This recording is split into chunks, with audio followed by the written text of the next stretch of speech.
வணக்கம், welcome to the show. இது cinema 2.0. ஒவ்வொரு நாளும் சினிமா தகவல்களை நான் உங்களுக்கு கொடுத்துட்டு வந்துட்டு இருக்கேன். அந்த வகையில் இன்னைக்கும் ஏகப்பட்ட சினிமா தகவல்கள் காத்துட்டு இருக்கு. வாங்க ஷோக்குள்ள போலாம்.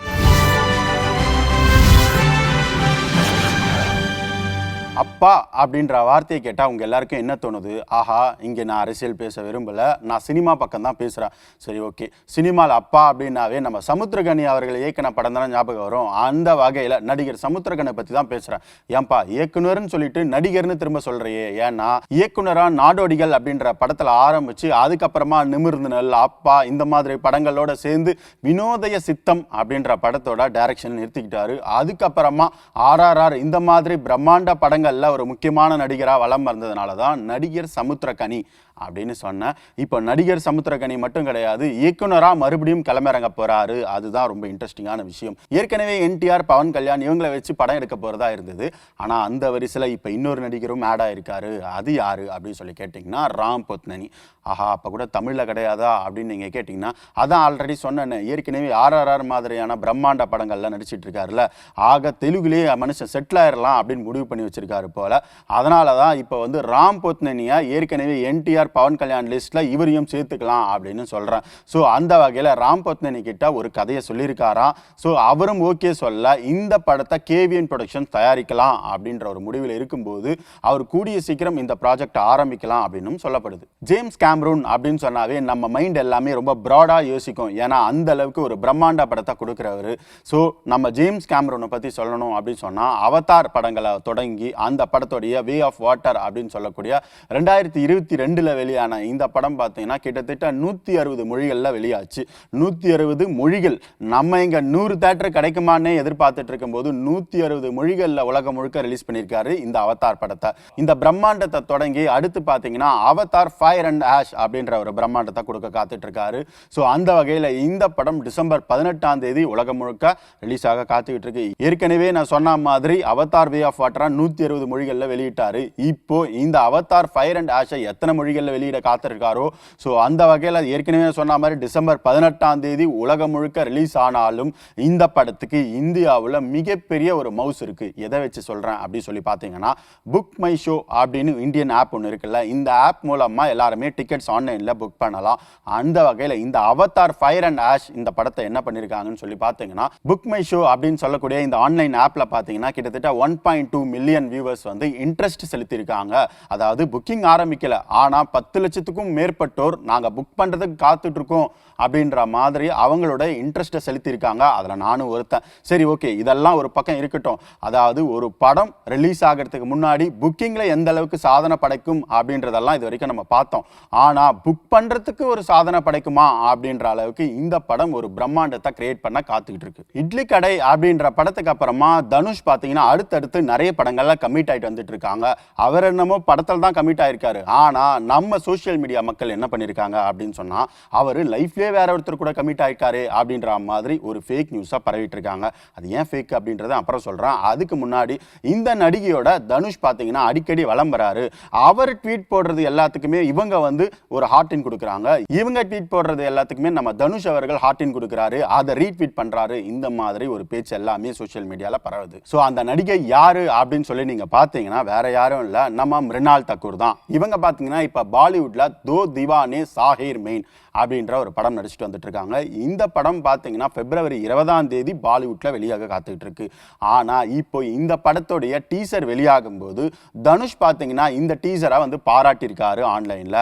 ஸோ அது மட்டும் இல்லாமல் அதுக்கு மிருனால் தக்கூர் பார்த்தீங்கன்னா ஒரு ஹார்ட்டின் ரிப்ளை கொடுத்துருக்காங்க அப்படின்றது தான் இப்போ டாக் ஆஃப் தி டவுனாக இருக்கு.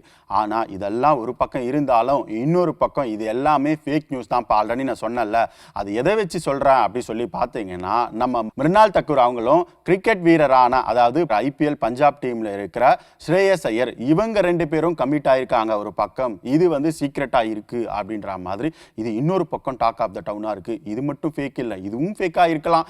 எதுவுமே அஃபிஷியலா வர வரைக்கும் நீங்க நம்பாதீங்க அப்படின்னு. இப்படி எல்லாமே ஃபேக் நியூஸாக இருந்தால் அப்போ எதுதான்ப்பா உண்மையான நியூஸ் நான் சொல்கிறேன் என்னன்னு கேட்டுக்கோங்க. தலைவர் 173 இந்த படத்தை சுந்தர் சி அவர்கள் எடுக்கலாம் அப்படின்னு சொல்லி வந்தார். அதுக்கப்புறமா பின்வாங்கிட்டாரு. அதுக்கப்புறம் யார் இயக்குனர் அப்படின்றது அது அந்த ப்ராஜெக்ட் சம்பந்தமான விஷயம். நம்ம சுந்தர் சி அவர்களுக்கு இப்போ இந்த பக்கம் வருவோம். ஸோ சுந்தர் சி அவர்கள் பார்த்தீங்கன்னா மூக்குத்தி அம்மன் பார்ட் 2 இந்த படத்தை கிட்டத்தட்ட முடிகிற தருவாயில் வச்சிருக்காரு. அதே சமயம் அடுத்து ஒரு ப்ராஜெக்டை ஸ்டார்ட் பண்ண போறாராம். எப்போ அப்படின்னா இந்த வாரமே ஸ்டார்ட் பண்ண போறாரு. அது மட்டும் இல்லாமல் அதில் விஷால் ஹீரோவாக நடிக்க போறாரு அப்படின்ற விஷயம் எல்லாம் தெரிஞ்ச விஷயம்தான். ஆனால் யார் ஹீரோயினாக நடிக்க போறா? எஸ், நம்ம தமன்னா அவர்கள் பார்த்தீங்கன்னா ஹீரோயினாக நடிக்க போறாங்க. அது மட்டும் இல்லாமல் இந்த படத்தை ஒரு பிரம்மாண்ட படமாக எடுக்கணும். ஏற்கனவே விஷால் அவர்களுக்கு மத கஜ ராஜா அப்படின்ற ஒரு ஹிட் படத்தை கொடுத்தாரு. ரொம்ப நாள் கழிச்சு இந்த படம் ரிலீஸ் ஆச்சு. ஆனாலும் மிகப்பெரிய ஒரு வெற்றி. அந்த வகையில் இந்த காம்போ மறுபடியும் ஒரு ஃப்ரெஷ்ஷாக கொடுத்தா எப்படி இருக்கும், அது இதை விட டபுள் ஹிட் ஆகுமோ அப்படின்ற வகையில் இந்த கூட்டணி மறுபடியும் இணைச்சிருக்காங்க. நம்ம கேப்டன் அவர்களுடைய மகனான சண்முக பாண்டியன் அவர்களோட நடிப்பில் கொம்பு சிவி அப்படின்ற படத்தோடைய ரிலீஸ் டேட்டை அனௌன்ஸ் பண்ணிருக்காங்க. டிசம்பர் 25ஆம் தேதி இந்த படம் பிரம்மாண்டமா வெளியாக காத்துட்டு இருக்கு. அதுக்கு முன்னாடி இந்த படத்தோட இயக்குனரை பத்தி பார்த்தே ஆகணும். வருத்தப்படாத வாலிபர் சங்கம், சீமராஜா, ரஜினி முருகன் இந்த மாதிரி படங்களை இயக்குன பொன்ராம் அவர்கள் தான் இந்த கொம்பு சிவி படத்தை இயக்குறாங்க. ஆக கிறிஸ்மஸுக்கு சண்முக பாண்டியனுக்கு ஒரு பிரம்மாண்ட வெற்றி காத்துட்டு இருக்கு அப்படி சொல்லலாமா? ஜூனியர் என்டிஆர் அவர்களோட ஒரு பிரம்மாண்ட படத்தை எடுத்துட்டு இருக்காரு பிரசாந்த் நீல். பிரசாந்த் நீல் யாருன்னு உங்களுக்கே தெரியும், கேஜிஎஃப் புகழ் இயக்குனர். பிரசாந்த் நீல் ஒரு பக்கம், இன்னொரு பக்கம் பார்த்தீங்கன்னா நம்ம ஜூனியர் என்டிஆர். இவங்க ரெண்டு பேருமே இணையிற ஒரு படத்துக்கான அப்டேட் தான் நான் இப்போ கொடுக்க வந்திருக்கேன். என்ன அப்படி சொல்லி பார்த்தீங்கன்னா இந்த படத்தில் பாலிவுட்ல இருந்து ஒரு பிரம்மாண்ட நடிகர் இணைய போறாரு. அதுக்கு முன்னாடி ஆல்ரெடி இந்த படத்தில் பார்த்தீங்கன்னா டோவினோ தாமஸ் இருக்காங்க, ருக்மணி வசந்த் இருக்காங்க.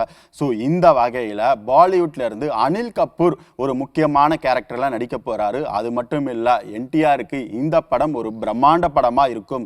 ஏற்கனவே RRR இந்த மாதிரி படங்களை நடிச்சிருந்தாலும் இந்த படம் அதுக்கு இணையா இல்லைனாலும் ஓரளவுக்கு பிரம்மாண்டமா இருந்தா கூட வெற்றில பிரம்மாண்டத்தை 2026 ஜூன் 25ஆம் தேதி இந்த படம் ரிலீஸ் செய்ய போறதா பேச்சு.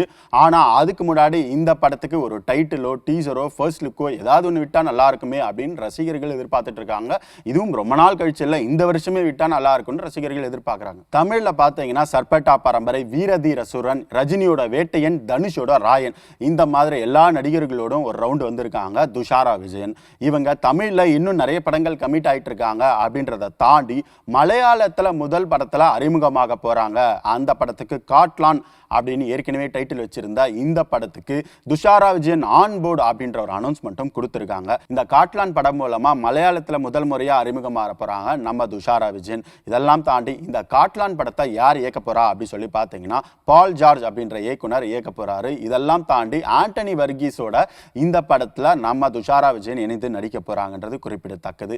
இதெல்லாம் தாண்டி மலையாளத்துல மட்டும்தான் இந்த படம் ரிலீஸ் ஆகுமா அப்படின்னு கேட்டா கண்டிப்பா இல்ல.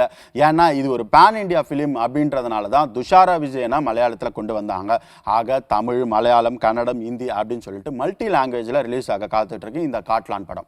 வினோத் அவங்களோட இயக்கத்துல தளபதி விஜய் அவர்களுடைய கடைசி படம் சொல்லக்கூடிய ஜனநாயகன் படம். இந்த படம் பாத்தீங்கன்னா பொங்கலை முன்னிட்டு வெளியாக காத்துக்கிட்டு இருக்கு. சோ அதுக்கு முன்னாடி தளபதி கச்சேரி அப்படின்னு இந்த படத்துல இருந்து ஃபர்ஸ்ட் சிங்கிளை வெளியிட்டு இருந்தாங்க. சோ இதெல்லாம் ஒரு பக்கம் இருந்தாலும் இந்த படத்தோட ஆடியோ லான்ச் எப்போ அப்படின்னு ரசிகர்கள் எதிர்பார்த்துட்டு இருக்காங்க.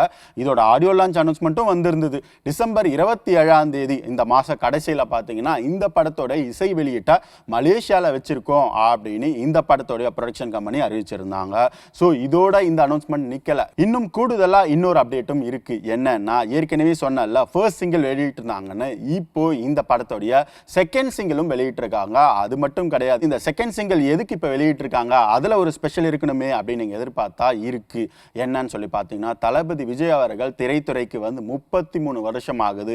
அதை கொண்டாடுற விதமா இந்த செகண்ட் சிங்கிளை வெளியிட்டு இருக்காங்க.